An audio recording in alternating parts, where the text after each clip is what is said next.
వామ్మో గాలిని అమ్మేస్తున్నారుగా 1 లీటర్ ధర ఎంతో తెలిస్తే షాక్ అవుతారు. అదేంటి గాలిని అమ్మడమేంటి అని అనుకుంటున్నారా? కలికాలం అనే డౌట్ వస్తుందేమో కదా.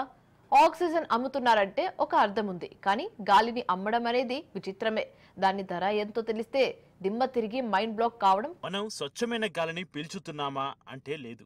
అలాగని మనం గాలిని డబ్బు పెట్టి కొనలేం కదా. దొరికిన గాలిని పీల్చుతాం. ఇప్పటి వరకు అలాగే రోజులు గడిపేస్తాం. తాజాగా ఇప్పుడు గాలి అమ్మకాల బిజినెస్ మొదలైంది. ఓ కంపెనీ స్వచ్ఛమైన గాలిని అమ్మడం మొదలుపెట్టింది. ఎవరు కొంటారు అని అనుకోవచ్చు. గుర్తుందా, ఓ 30 ఏళ్ల కిందట వాటర్ బాటిల్స్ లేనేలేవు. ఆ తర్వాత నీటి అమ్మకం మొదలైంది. అప్పట్లో నీళ్లు ఎవరు కొంటారు అని అనుకుంటే ఇప్పుడు అందరూ కొంటున్నారు. అలాగే గాలిని కూడా భవిష్యత్తులో అందరూ కొనుక్కుంటారా అంటే అవుననే అనిపిస్తోంది. ప్రపంచంలోనే తొలిసారి కమ్యూనికా అనే కంపెనీ స్వచ్ఛమైన గాలి అమ్మకాల బిజినెస్ మొదలుపెట్టింది. ఇటలీలో లేక్ కోమా అనే సరస్సు ఉన్న ప్రాంతం చాలా స్వచ్ఛంగా, కాలుష్యం లేకుండా ఉంటుంది.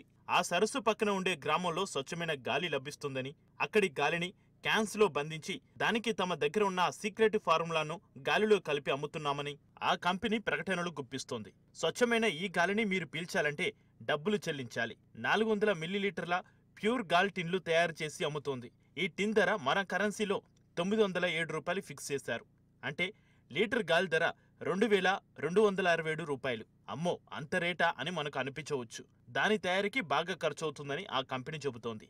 ఆ గాలిని పీల్చితే మనసు తేలిక. ప్రపంచంలో ఎక్కడో మొదలైన గాలి అమ్మకం బిజినెస్ మన దేశంలో కూడా మొదలైంది. దేశ రాజధాని ఢిల్లీ చుట్టుపక్కల ప్రాంతాల్లో కాలుష్యం రోజురోజుకు పెరుగుతోంది. ఖరీదైన ఇళ్లను, వ్యాపారాలను వదులుకొని వెళ్లలేని వారికి గాలి కాలుష్యం జీవన్మరణ సమస్యల మారడంతో గాలి అమ్మే బిజినెస్ మొదలైంది. కరోనా మహమ్మారి వ్యాపించినప్పుడు మొదటిసారిగా లాక్డౌన్ పరిస్థితులు మళ్లీ ఏర్పడడంతో సుప్రీంకోర్టు సీరియస్ గా స్పందించింది. ఢిల్లీ ప్రభుత్వం స్పందించడంతో స్కూళ్లన్నీ మూతపడ్డాయి. స్కూళ్లకు ఆన్లైన్ తరగతులు జరుగుతున్నాయి. అంతేకాకుండా ప్రభుత్వ, ప్రైవేటు సంస్థల్లో కూడా 50% వరకు వర్క్ ఫ్రం హోం ఆప్షన్ అమలు చేస్తున్నాయి. కోర్టులు సైతం వర్చువల్ గానే నడుస్తున్న పరిస్థితి. దీంతో స్వచ్ఛమైన గాలి బిజినెస్ ఢిల్లీలో సాధారణంగా 5 స్టార్ హోటళ్లు డబ్బులు తీసుకుని ఫుడ్, బెడ్, మద్యం వంటి కస్టమర్లకు అందించడం కామన్. అయితే ఢిల్లీలోని కొన్ని 5 స్టార్ హోటళ్లు ఇప్పుడు స్వచ్ఛమైన గాలిని అమ్మడం మొదలుపెట్టాయి. తమ హోటల్లో సర్వీస్ చేసే లగ్జరీ వస్తువుల జాబితాలో ప్యూర్ గాలి అని యాడ్ చేశాయి. విదేశీయులు తప్పనిసరి అయితే తప్ప ఢిల్లీకి రాలేని పరిస్థితులు ఉండడంతో వారికి భరోసా కల్పిస్తూ గాలి బిజినెస్ మొదలుపెట్టాయి. హోటల్ ఎంట్రన్స్ లోనే సైన్ బోర్డులు ఏర్పాటు చేసి మరీ కస్టమర్లను ఆకర్షించే పనిలో పడ్డాయి. ఇంజనీర్ అయిన దెబర్గ్యా దాస్ ఇటీవల ఢిల్లీలోని తాజ్ ప్యాలెస్ కు వెళ్లారు. అక్కడ ఎంట్రన్స్ లో సైన్ బోర్డును చూసి ఆశ్చర్యపోయారట. ఢిల్లీ సిటీలో ఎయిర్ క్వాలిటీ 397గా ఉంటే తమ హోటల్ రూమ్స్ లో AQI 58గా ఉందని సైన్ బోర్డులో ఢిల్లీలోని తాజ్ ప్యాలెస్ హోటల్ కు వచ్చే వారికి నాణ్యమైన ఎయిర్ సర్వీసెస్ చేస్తామని సైన్ బోర్డు పెట్టి మరీ కస్టమర్లను అట్రాక్ట్ చేస్తోంది. కొద్ది రోజుల క్రితం ఆ హోటల్ కు వెళ్లిన దెబర్గ్యా దాస్ ఆ సైన్ బోర్డును ఫోటో తీసి సోషల్ మీడియాలో పోస్ట్ చేయగా అది కాస్త వైరల్ అయింది. ఢిల్లీలోని 5 స్టార్ హోటల్ మొదలుపెట్టిన గాలి బిజినెస్ ను బెంగళూరు హోటల్ అనుసరించడం మొదలుపెట్టాయి. ది ఓబ్రాయ్ బెంగళూరు అనే 5 స్టార్ హోటల్ ఎంట్రన్స్ లో గాలి నాణ్యతకు సంబంధించిన సైన్ బోర్డును ఏర్పాటు చేసింది. ఇందులో హోటల్లోని గదుల గాలి నాణ్యత 2.4గా ఉందని ఆ హోటల్ యాజమాన్యం ప్రకటించింది.